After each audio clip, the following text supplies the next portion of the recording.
வணக்கம். அக்டோபர் மாதத்தின் 14ஆம் தேதிகளோடு உங்களை சந்திக்கிறேன். இன்றைய நாளில் இலங்கையில் அதிகமாக பேசப்பட்ட விடயங்களில் ஒன்று கப்பல் வந்தது.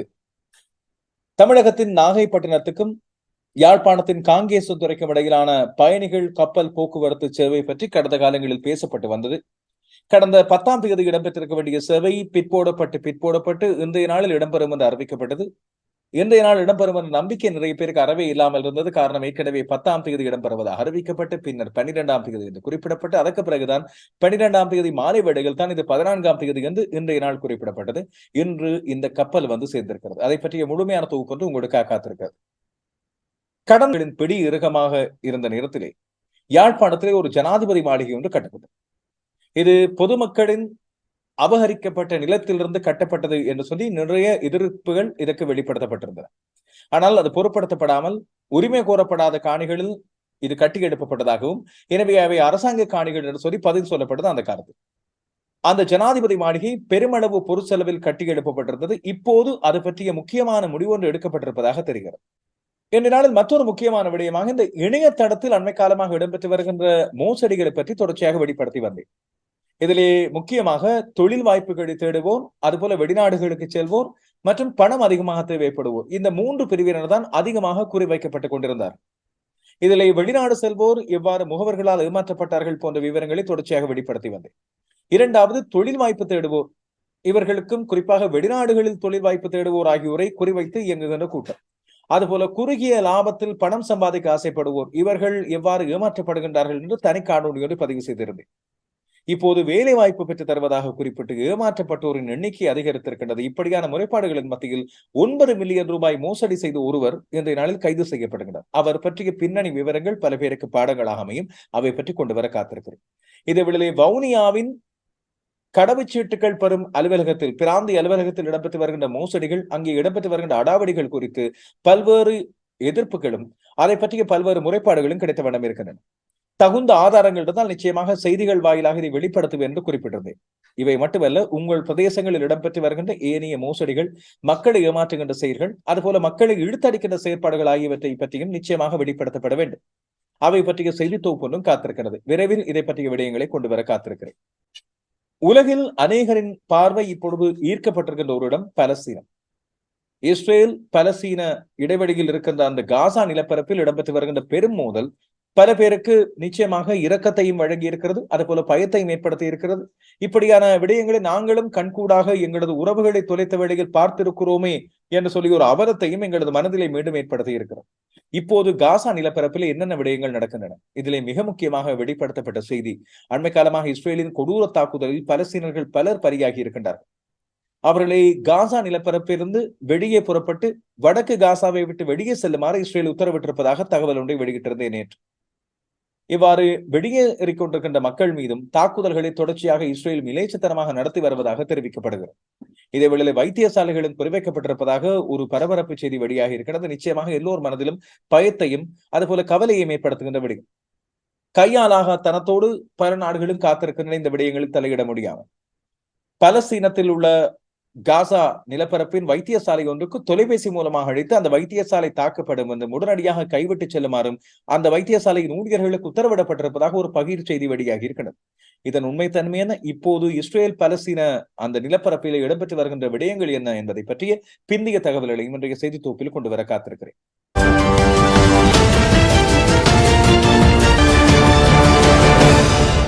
இந்தியாவின் தமிழகத்தின் நாகப்பட்டினத்துக்கும் இலங்கையின் காங்கேசன்துறைக்கும் இடையிலான பயணிகள் கப்பல் சேவை கடந்த 8ஆம் தேதி வெள்ளோட்டமிடப்பட்டு 10ஆம் தேதி ஆரம்பித்திருக்க வேண்டியது இன்றைய நாளில் உத்தியோகபூர்வமாக ஆரம்பித்திருக்கிறது.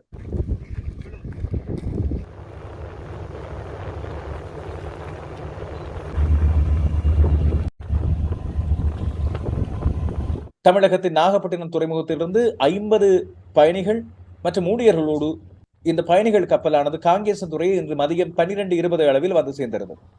சரியாபாணி என்று அழைக்கப்படுகின்ற இந்த கப்பலின் வரவேற்பு நிகழ்ச்சியில் இலங்கையின் கப்பல் துறை அமைச்சர் நிமால் சிறிபால டி சில்வா, கடற்றொழில் அமைச்சர் டக்ளஸ் தேவானந்தா, வடக்கு மாகாண ஆளுநர் PSN சார்ல்ஸ், யாழ்ப்பாண மாவட்ட அரசாங்க அதிபர் ஆனா சிவபால சுந்தரன், யாழ்ப்பாணம் இந்திய துணை தூதுவர் ராகேஷ் நட்ராஜ் ஜெயபாஸ்கரன் மற்றும் நாடாளுமன்ற உறுப்பினர்கள், துறைசார் அதிகாரிகள் என்று பல பேர் கலந்து கொண்டார்.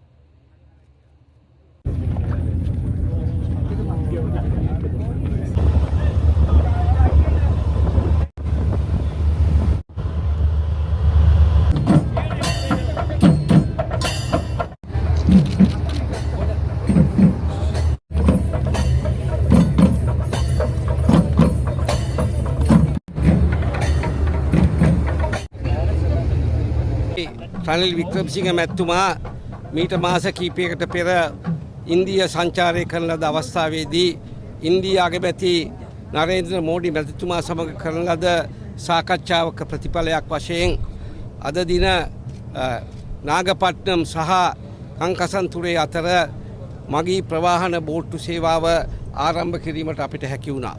ඒ ගැන මම රටවල් දෙකේම ජනාධිපතිතුමන්ලාට මගේ ස්තුතිය පිරිනමන්නට කැමැතියි. එසේම මේ සඳහා වෙහෙසුණු අනිකුත් සියලු දෙනාටත් ස්තුති කරන අතර මේ බෝට්ටු සේවාව නිසා ඉන්දියාවත් ලංකාවත් අතර ජනතාවගෙන් ජනතාවට සම්බන්ධතාවය ඇතිවීම තුළින් වඩාත් ගැඹුරු අවබෝධයක් එකිනෙකා ගැන ඇතිවීමටත් සංහිඳියාවක් ඇතිවීමටත් පුළුවන්කම තිබෙනවා. அதிகார சபையினுடைய அமைச்சர் கௌரவ நிமால் ஸ்ரீபாடி சில்வா அவர்கள் சொன்னது போல இலங்கை ஜனாதிபதி மாண்புமிகு ரணில் விக்ரமசிங்க அவர்களும் அதே போல் இந்திய பிரதமர் கௌரவ மோடி அவர்களுக்கும் இடையில் ஏற்பட்டிருந்த இணக்கப்பாடானது, அதாவது தொப்புள் கொடி உறவுகளுக்கிடையில் உறவுகளை வளர்ப்பதும் இந்த நாட்டினுடைய பொருளாதாரத்தை மேம்படுத்துவதற்கும் இந்த கப்பல் சேவையை ஆரம்பித்திருக்கின்றோம். அந்த வகையில் அவர்களுக்கு இருவருக்கும் நன்றி சொல்லுகின்ற மக்கள் சார்பாக நன்றி சொல்லுகின்ற அதே நேரத்தில் எங்களுடைய கப்பல் துறை துறைமுக அதிகார சபையினுடைய கௌரவ அமைச்சர் நிமால் ஸ்ரீபாடி சில்வா அவர்களுக்கும் இந்த சந்தர்ப்பத்தில் மக்கள் சார்பாக நன்றி சொல்ல கடமைப்பட்டிருக்கின்றேன். 12:20 வந்து சேர்ந்த கப்பல் மறுபடி இன்று பிற்பகல் 1:20 அளவில் காங்கேசன்துறை துறைமுகத்திலிருந்து யாழ்ப்பாணத்துக்கான இந்திய துணை தூதுவர் ராகேஷ் நடராஜ் ஜெயபாஸ்கரன் பச்சை கொடி அசைத்து மீண்டும் இந்தியாவின் நாகப்பட்டினம் நோக்கி இலங்கையிலிருந்து 31 பயணிகளோடு கப்பல் மறுபடி புறப்பட்டு சென்றிருக்கிறது.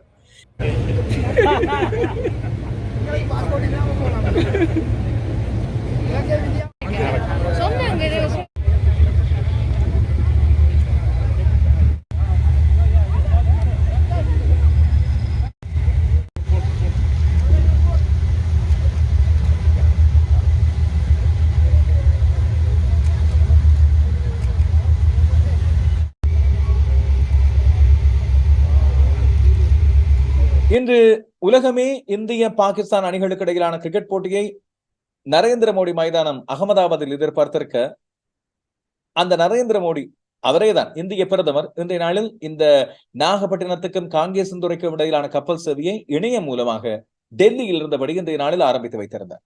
இன்று காலை 8 மணி அளவில் நாகப்பட்டினம் துறைமுகத்திலிருந்து இந்த பயணிகள் கப்பல் போக்குவரத்து சேவையை காணொலி காட்சி மூலமாக அவர் ஆரம்பித்து வைத்திருந்தார்.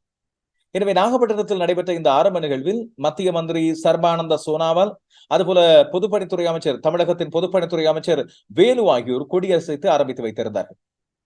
இந்த கப்பல் பயணம் இனிமேலும் தொடர்ச்சியாக இடம்பெறும் என்று அறிவிக்கப்படுகிறது. குறிப்பாக நாகப்பட்டினத்துக்கும் காங்கேசன்துறைக்கும் இடையிலான இந்த கப்பலில் பயணம் மேற்கொள்வதற்கு ஒரு வழி கட்டணமாக 27,000 ரூபாய் இலங்கை ரூபாயும், அதுபோல இருவழி கட்டணமாக இலங்கை ரூபாயில் 53,500 ரூபாயும் அறவிடப்படும் என்று தெரிவிக்கப்படுகிறது.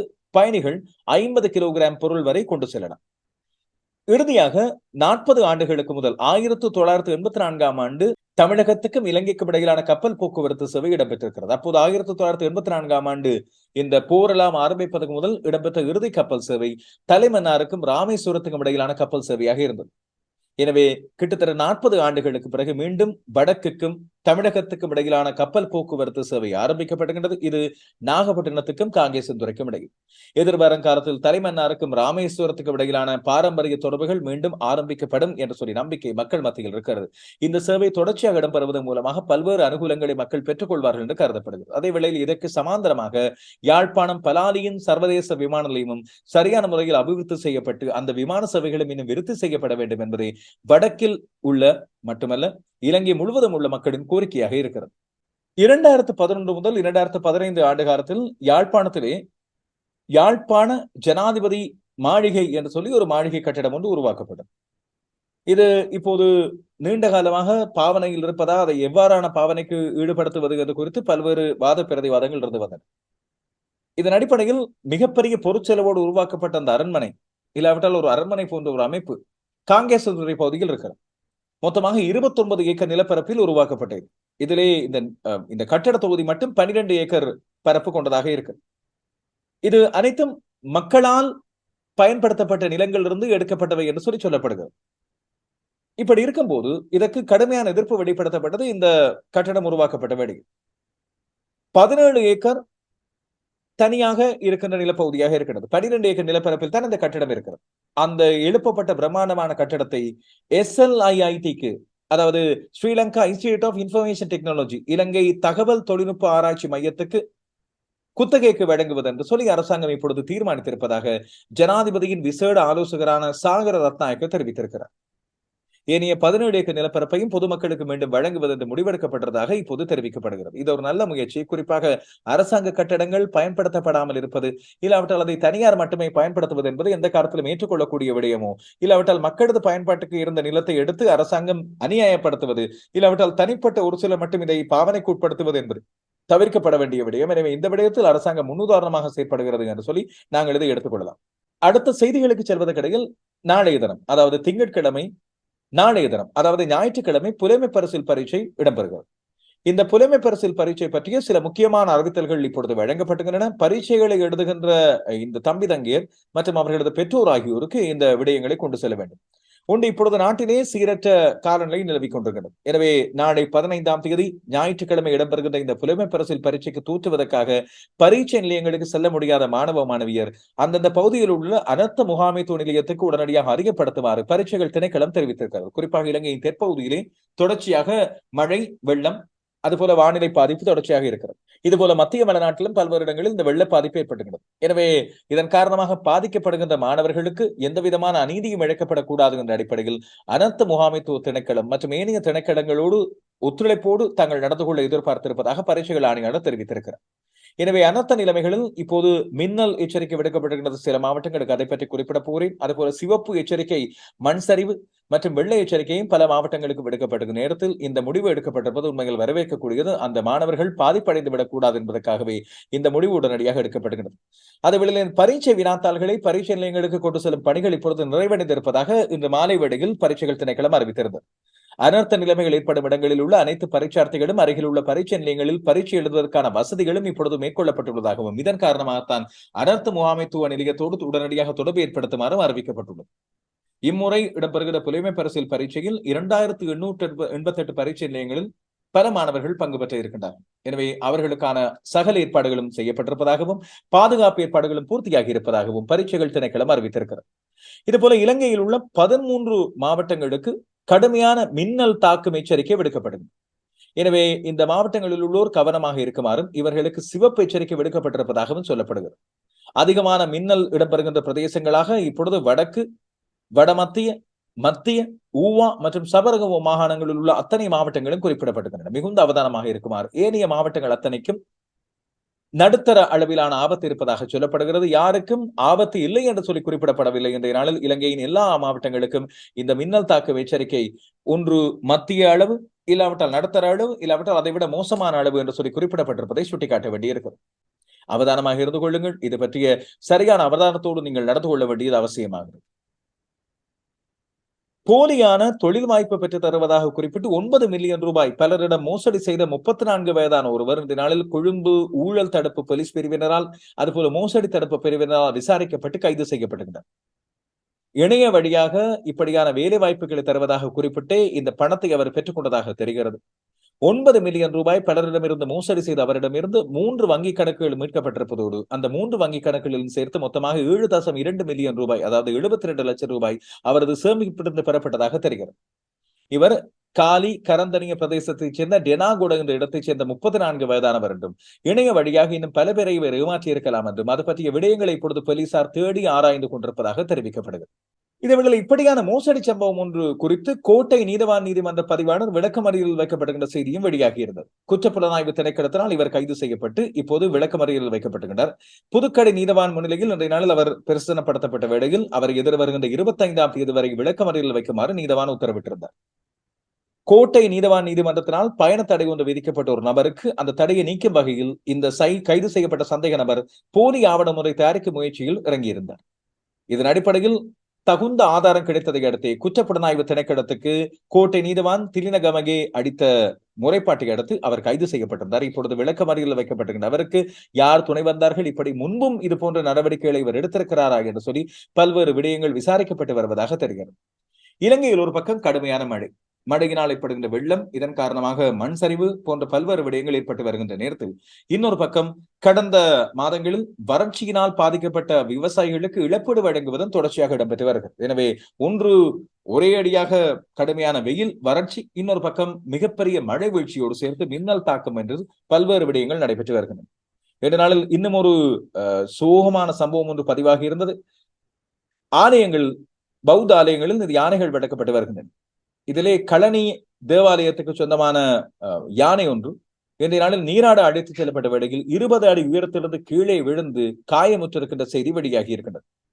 கடனி கங்கையில் நீராட சென்ற இந்த யானையை 20 அடி உயரத்திலிருந்து விழுந்திருக்கிறது. அதற்கு பெரிய அளவில் முறிவுகள் ஏற்படவில்லை என்றும் இப்பொழுது உடனடியாக விலங்கு பராமரிப்பு திணைக்களம் இது பற்றிய நடவடிக்கைகள் எடுத்து வருவதாகவும், ஆனால் இந்த யானைக்கு வயது 70 என்ற காரணத்தால் ஆபத்து ஏதாவது நிகழ்ந்திருக்குமோ என்ற அச்சத்தோடு அவர்கள் அந்த யானையை இப்பொழுது குணப்படுத்துகின்ற நடவடிக்கைகள் இறங்கி இருப்பதாக தெரிகிறது. மனித உரிமைகள் ஆணையாளர் அலுவலகம் ஒரு முக்கியமான தகவல் ஒன்று இன்றைய நாளில் வெளியிட்டிருந்தது. இலங்கை நாடாளுமன்றத்தினால் இப்பொழுது பரிசீலனையில் உள்ள திருத்தப்பட்ட பயங்கரவாத எதிர்ப்பு சட்ட மூலம், அதுபோல இணையவழி பாதுகாப்பு சட்ட மூலம் ஆகிய 2 சட்ட மூலங்களும் தங்களுக்கு தீவிரமான அக்கறை இருப்பதாகவும் இது பற்றிய கவலை இருப்பதாகவும் ஐக்கிய நாடுகளின் மனித உரிமைகள் ஆணையாளர் அலுவலகம் இன்றைய நாளில் தெரிவித்திருக்கிறது. இந்த சட்ட மூலங்கள் இரண்டுமே சர்வதேச சட்டங்களுக்கு ஏற்ப அமையவில்லை என்றும், எனவே மனித உரிமைகள் மீது கட்டுப்பாடுகளை இந்த சட்டங்கள் விதிக்கும் என்று அச்சம் இருப்பதாகவும் தெரிவிக்கப்படுகிறது. மரண தண்டனையை ஒரு சாத்தியமான தண்டனை என்ற விதியை நீக்குவது உட்பட வரைவில் பல திருத்தங்கள் முன்வைக்கப்பட்டுள்ளன. ஆனால் திருத்தப்பட்ட வரைவில் உள்ள பல விதிகளின் நோக்கம் மற்றும் பாரபட்சமான விளைவுகள் குறித்து இன்னும் பாரிய கரிசனை தங்களுக்கு இருப்பதாக இந்த ஆணையகம் தெரிவித்திருக்கிறது. அண்மையில் ஜனாதிபதி ரணில் விக்ரமசிங்க ஜெர்மன் தொலைக்காட்சி ஒன்றுக்கு வழங்கிய பேட்டியில் இது ஒரு பொருட்டே அல்ல, தாங்கள் இந்த மனித உரிமைகள் அமைப்பின் கருத்துக்களை எடுத்துக்கொள்ள மாட்டோம் என்று குறிப்பிட்டதையும் இங்கே சுட்டிக்காட்ட வேண்டும். இஸ்ரேல் பலஸ்தீனத்தில் இப்பொழுது நடப்பது என்ன, இது பற்றிய செய்திகளை இங்கே பார்ப்பதற்கிடையில் 2 முக்கியமான விடயங்கள். ஒன்று இலங்கையை பற்றிய செய்தி, ஒன்று ஜோர்டான் எல்லைக்கூடாக இஸ்ரேலுக்குள் சட்டவிரோதமாக பிரவேசிக்க முயன்ற 2 இலங்கை பெண்கள் கைது செய்யப்பட்டதை பற்றிய செய்தி. இஸ்ரேலில் இப்பொழுது போர் தகித்துக் கொண்டிருக்கின்றது. இஸ்ரேல் மீது ஹமாஸ் குழுவினர் தாக்குதலை நடத்தி வருகின்றார்கள். அவர்களது தாக்குதலில் அண்மையில் சிக்கிக் கொண்டவர்களில் 2 இலங்கையர்களை காணவில்லை. ஒரு பெண் கொல்லப்பட்டார் என்ற செய்திகள் இருக்கின்றன. ஒரு பெண் காணொலியில் வந்து போனார். அவரை கொல்லாமல் விட்டது பற்றி ஹமாஸ் தீவிரவாதிகள் தெரிவித்த விடயம் காணொலியில் வெளியாக இருந்தது. இப்படி இருக்கும்போது ஜோர்டானிலிருந்து என்ன காரணத்தால் இஸ்ரேலுக்குள் இந்த பெண்கள் பிரவேசிக்க முயன்றார்கள் என்று இப்போது விசாரிக்கப்பட்டு வருவதோடு உடனடியாக இலங்கை தூதரகத்துக்கு இது பற்றிய தகவல்களை இஸ்ரேல் படையினர் வழங்கி இருப்பதாக தெரிகிறது. 2வது செய்தி, இஸ்ரேல் ஹமாஸ் போர், இப்பொழுது காசா மீது இஸ்ரேல் தொடங்கி வருகின்ற நடவடிக்கைகள், இந்த தாக்குதல் காரணமாக மசகு எண்ணெயின் விலை சர்வதேச சந்தையில் இன்றைய நாளில் மேலும் அதிகரித்திருக்கிறது. கடந்த 2 நாட்களாக அதிகரித்து வருகின்ற இந்த மசகு எண்ணெயின் விலை இன்றைய நாளில் ஒரு பீப்பாய் WTI ரக மசகு எண்ணெயின் விலை $87.69 பிரெண்ட் ரக மசகு எண்ணெயின் விலை $90.89 அதிகரித்திருக்கின்றது. எனவே இதன் அடிப்படையில் உலக நாடுகளில் பெட்ரோலிய விலைகள் அதிகரிக்கும் என்று சொல்லி அச்சம் தெரிவிக்கப்பட்டு வருவது முக்கியமானது. இப்போது இஸ்ரேலில் இன்றைய நாளில் என்ன நடக்கிறது, சில முக்கியமான விடயங்களை குறிப்பிட வேண்டும். இஸ்ரேல் தொடர்ந்தும் காசா பிரதேசத்தில் உள்ள பொதுமக்களை வெளியே செல்லுமாறு இப்பொழுது எச்சரித்திருக்கிறது. அவர்கள் எங்கே செல்ல முடியும் என்ற கேள்வி ஒரு முக்கியமான கேள்வி. அதுபோல புகலிடம் தேடி வெளியே சென்ற மக்கள் சென்ற பேரணி மீதும் இன்றைய நாளில் தாக்குதலை இஸ்ரேல் நடத்தியிருக்கிறது. காசாவில் இஸ்ரேல் காலக்கெடு ஒன்றை விதித்தது. இந்த காலக்கெடு பிந்தியதன் காரணமாகவும் பதறி அடித்துக் கொண்டு தங்களுக்கு செல்ல வாகனங்கள் இல்லை என்று தெரிவித்து வெள்ளை கொடிகள் போர்த்தப்பட்டு தங்கள் மீது தாக்குதல் நடத்த வேண்டாம் என்று சொல்லி ஒரு வேண்டுகோளோடு வெளியே சென்ற மக்கள் மீது இன்றைய நாள் தாக்குதல் நடந்திருக்கிறது. 6 குழந்தைகள் உட்பட 12 பேர் கொல்லப்பட்ட கொடுமையான சோகம் பதிவாகி இருக்கின்றது.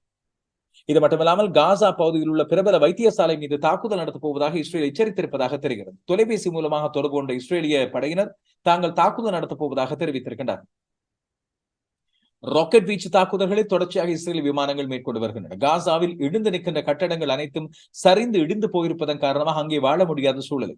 ஆனால் மக்களுக்கு அடைக்கலம் தேடி செல்ல முடியாத சூழ்நிலை. அவர்கள் காசாவிலிருந்து புறப்பட்டு வெளியே செல்கின்ற பாதைகள் வெட்ட வெளியாக இருப்பதால் இஸ்ரேலிய விமானங்கள் இந்த வேளையிலும் வந்து தங்கள் மீது தாக்குதல் நடத்தப்படும் என்று சொல்லி மக்கள் அச்சத்தோடு காணப்படுகின்றனர். ஆம்புலன்ஸ் வண்டிகள் தாக்கப்பட்டுகின்றன. அதுபோல வைத்தியசாலைக்கான நேரடி தொடர்புகள் இப்பொழுது உடனடியாக நீக்கப்பட்டுகின்றன. உதவிக்கு வருகின்ற வாகனங்கள் தாக்கப்படும் என்ற பயம் மக்களுக்கு இருந்து வருகிறது. இப்போது இஸ்ரேலில், அதுபோல இஸ்ரேலின் போர் முனையிலும் காசாவிலும் இடம்பெற்று வருகின்ற மிக முக்கியமான விடயங்களை பற்றி பார்க்கலாம். வெள்ளிக்கிழமை ஹமாஸ் குழுவினர் உலகம் முழுவதும் தங்களுடைய தாக்குதலுக்கான நாள் என்று சொல்லி அறிவித்திருந்தார். இதுவே இஸ்ரேலிய தூதுவர் ஒருவர் சீனாவில் வைத்து கத்தி குத்துக்கேலக்கானார். மேற்கு ஐரோப்பிய நாடுகள் பலவற்றில் இப்பொழுது ஹமாஸ் இயக்கத்தினர் ஆதரவாளர்களால் போராட்டங்கள் நடத்தப்பட்டு வருகின்றன. ஃப்ரீ பலஸ்தீன் என்பது அவர்களுடைய கோரிக்கை. பலஸ்தீனத்துக்கு விடுதலை வேண்டும். இதேவேளை இஸ்ரேலுக்கு ஆதரவாகவும் ஹமாஸுக்கு எதிராகவும் பல்வேறு ஆர்ப்பாட்டங்களும் பல்வேறு இடங்களில் நடத்தப்பட்டு வருகின்றன. இதிலே ஹமாஸின் தீவிரவாத தாக்குதல்களை கண்டிக்கிறோம் என்று சொல்லி அவர்கள் குறிப்பிட்டு வருகின்ற விடயம் முக்கியமானது. குறிப்பாக இந்தியாவின் இந்துத்துவ ஆதரவு இயக்கங்கள், பாரதிய ஜனதா கட்சியின் ஆதரவு கிளைகள் பல இஸ்ரேலுக்கு தங்களுடைய ஆதரவை வெளிப்படையாக தெரிவித்திருப்பதோடு பல்வேறு வன்மம் கக்குகின்ற சமூக வலைத்தள பிரசாரங்களையும் மேற்கொண்டு வருகின்றனர். இப்படி இருக்கும்போது இஸ்ரேலின் ராணுவ தரப்பினர் இன்றைய நாளில் காணாமல் போயிருந்த இஸ்ரேலியர்கள் இல்லாவிட்டால் கடத்திச் செல்லப்பட்டதாக கூறப்பட்ட இஸ்ரேலியர்கள் பல பேரின் சடலங்களை மீட்டதாக அறிவித்திருக்கின்றார்கள். அதுபோல ஹமாஸின் தாக்குதல் இஸ்ரேலில் மேற்கொள்ளப்பட்டு இப்பொழுது ஒரு வாரமாக இருக்கின்றது. இஸ்ரேல் மீண்டும் தரை வழியான காசா மீதான படையெடுப்பு இல்லாவிட்டால் தாக்குதலை நடத்துமா என்ற கேள்வி பல பேர் மத்தியில் அச்சத்தோடு இருக்கிறது. இஸ்ரேல் இதுவரைக்கும் வான்வெடி தாக்குதல்களையும் நடத்தியிருக்கிறது. முதலில் தங்களுடைய காப்பு அரங்களை பலப்படுத்திய பிறகு உள்ளே நுழைந்த ஹமாஸ் தீவிரவாதிகள் இல்லாவிட்டால் ஹமாஸ் போராளிகளை வெளியேற்றிய பிறகே இஸ்ரேல் தரைவழி படையெடுப்பு ஒன்றை எடுக்கும் என்று கருதப்படுகிறது. இன்றைய நாளில் இடம்பெற்ற இஸ்ரேலின் ராக்கெட் தாக்குதல்களில் ராய்டர்ஸ் செய்தி சேவையைச் சேர்ந்த ஊடகவியலாளர் ஒருவர் கொல்லப்பட்டிருப்பதாகவும் அல் ஜசீராவைச் சேர்ந்த 2 ஊடகவியலாளர்கள் காயமுற்றிருப்பதாகவும் தெரிகிறது. வடக்கு காசாவில் உள்ள 1.1 மில்லியன் பலஸ்தீனர்களை வெளியேறுமாறு அவர்களை தெற்கு பிரதேசம் நோக்கி செல்லுமாறு இஸ்ரேல் உத்தரவு பிறப்பித்திருந்தாலும் அவர்கள் பயந்து போயிருக்கின்றார்கள். ஒருவேளையில் அந்த 1.1 மில்லியன் பேருக்கு எச்சரிக்கை விடுக்கப்பட்ட பிறகு இஸ்ரேல் கண்மூடித்தனமான தாக்குதலை மேலும் அதிகமாக மேற்கொண்டு அந்த பகுதியை தன்னுடைய முழுமையான கட்டுப்பாட்டின் கீழ் கொண்டு வர முயல்கிறதா என்ற கேள்வியும் எழுகிறது. சற்று முன்னர் கிடைத்த செய்தியின்படி இஸ்ரேல் இன்று பிற்பகல் வேளையில் மேற்கொண்ட தப்பிச் செல்கின்ற மக்கள் மீது அவர்களது வாகன தொடரணி மீது நடத்திய தாக்குதலில் 70 பேர் வரை, பெண்கள் குழந்தைகள் உட்பட 70 பேர் வரை கொல்லப்பட்டிருக்கலாம் என்று அச்சம் தெரிவிக்கப்படுகிறது.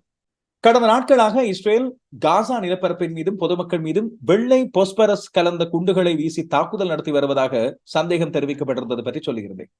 இதை ஐக்கிய நாடுகளின் மனித உரிமைகள் கண்காணிப்பகம் உறுதிப்படுத்தி இருக்கிறது. அதுபோல ஹியூமன் ரைட்ஸ் வாட்ச் என்று சொல்லப்படுகின்ற இன்னும் ஒரு அமைப்பும் இது பற்றிய செய்திகளை கொண்டு வந்திருக்கிறது. இப்பொழுது எரிந்து கிடக்கின்ற கட்டடங்கள், அதுபோல மனித அவயவங்களின் மீது காணப்படுகின்ற எரிகாயங்கள் ஆகியவற்றை வைத்து பார்க்கும்போது நிச்சயமாக வெள்ளை போஸ்பரஸ் என்ற உலகளாவிய ரீதியில் தடை செய்யப்பட்ட போர் மருந்தை இஸ்ரேல் பயன்படுத்தி இருக்கிறது. இது யுத்த குற்றமாக கருதப்படலாம் என்று சொல்லி அவர்கள் கவலை தெரிவித்திருக்கின்றார்கள். பல்வேறு ஊடகங்களின் கருத்துக்களுக்கு அமைய இஸ்ரேல் தரப்பு ஊடகங்கள் அதுபோல பலஸ்தீன தரப்பு ஊடகங்களின் கருத்துக்களுக்கு அமைய இதுவரைக்கும் கொல்லப்பட்டவர்களின் உத்தியோகபட்ச எண்ணிக்கையாக இஸ்ரேலில் ஹமாஸினரால் கொல்லப்பட்டவர்களின் எண்ணிக்கை 1300 தாண்டி இருக்கலாம் என்றும், இஸ்ரேலின் விமான குண்டுவீச்சு தாக்குதல்கள் மற்றும் இஸ்ரேல் தொடர்ச்சியாக செலுத்தி வருகின்ற ராக்கெட் தாக்குதலில் கொல்லப்பட்ட பலஸ்தீனர்களின் எண்ணிக்கை 2200 தாண்டி இருக்கலாம் என்று கருதப்படுகிறது. இந்த யுத்தம் இப்போது முடிவடையும். எந்த விதமாக இது நிற்கும்? இஸ்ரேலின் தாக்குதல்கள் இப்போது நிறுத்தப்படும்? ஹமாஸ் இயக்கத்தினரின் பதிலடி இனி தொடர்ந்து இருக்க போகிறதா, இல்லாவிட்டால் இந்த ஒரு வாரம் மட்டும் தாக்குதலை விட்டுவிட்டு இனி இந்த தாக்குதல் ஒத்திவைக்கப்படுமா என்ற கேள்விகளோடு உலகம் பார்த்துக் கொண்டிருக்கிறது பயத்து.